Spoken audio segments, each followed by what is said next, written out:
They never asked her what she left behind. When Ngozi arrived at the Ajayi family compound, she came with a small nylon bag, 2 dresses neatly folded, and a silence that felt older than her age. The house stood in one of the fastest growing parts of the city, tall concrete walls, electric fence humming softly, CCTV cameras blinking like sleepless eyes. Inside, polished tiles reflected wealth, order, and distance. Madam Ajayi barely looked at her. "You've worked in a house before?" she asked, scrolling through her phone. "Yes, Ma," Ngozi replied. "What about children?" Ngozi hesitated. "Yes, Ma." That was enough. She was shown her small room behind the kitchen, just wide enough for a mattress, a bucket, and a single window that faced the generator shed. That night, as the city buzzed and traffic hummed beyond the walls, Ngozi lay awake and whispered names into the dark. Her children's names. The Ajayi house was always busy. Phones rang. Doors slammed. Meetings were rushed. Arguments were whispered. Yet somehow, no one ever noticed Ngozi. She woke before dawn, swept the compound while the street lights still flickered, prepared breakfast before the children woke, and ironed clothes while Madam shouted instructions from upstairs. The children, Damilola and Tond, barely looked at her at first. But children notice what adults ignore.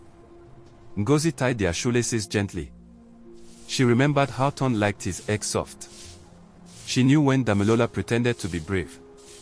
When the children cried at night, it was Ngozi who came. Not Madam. Not Oga. And slowly, quietly, something shifted. Damilola fell sick during the rainy season. High fever. Restless nights. Doctors came and went. Madam panicked. Oga blamed stress. Ngozi stayed.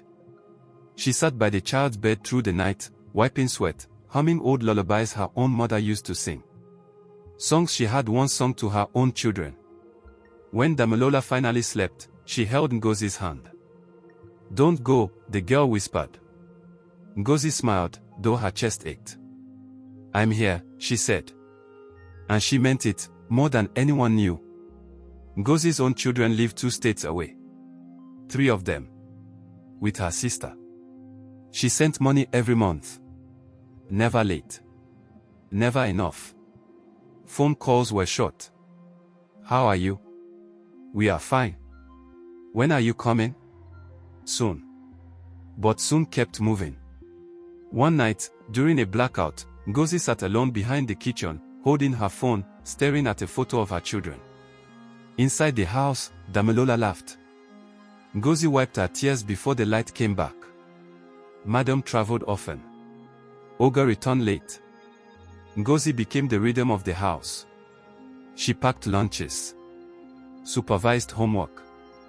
Attended school meetings, as the aunt. Teachers praised her dedication. Madam accepted the praise without comment. When Damilola won a school prize, she ran straight to Ngozi. Not her parents. Ngozi clapped, laughed, cried. She missed her own children's milestones.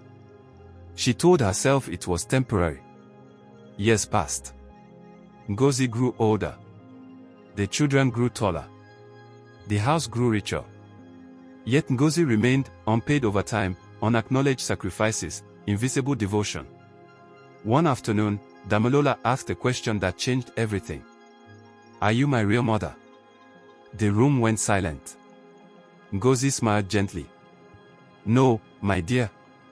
But you love me more than she does." Ngozi said nothing. Some truths are too heavy for words. Ngozi's youngest son fell ill. Very ill. The hospital needed money. A lot of it. Ngozi asked Madam for an advance.